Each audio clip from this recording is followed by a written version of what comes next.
Hello viewers, আসসালামু আলাইকুম। কি অবস্থা, কেমন আছেন সবাই? ঈদ মানে আনন্দ, ঈদ মানে খুশি। তবে কোরবানির ঈদ মানে হচ্ছে ত্যাগ। ধনীদের ত্যাগের মাধ্যমেই গরিবদের মুখে হাসি ফুটবে, এর নামই কোরবানির ঈদ। আমাদের ঈদের দিনের মাংসের রান্নার প্রস্তুতি। ঈদের দিন পরিবারের সবাই একত্রিত হয়ে একসাথে খাওয়া দাওয়া করাই আনন্দ।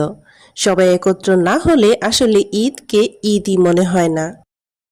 ঈদের দিনে এত কাজ থাকে যে ভিডিও করাটা একটু কষ্টকর হয়ে যাচ্ছিল। তারপরও মাঝে মাঝে যেটুকু সময় পেয়েছি ভিডিও করে আপনাদের সঙ্গে শেয়ার করার চেষ্টা করলাম।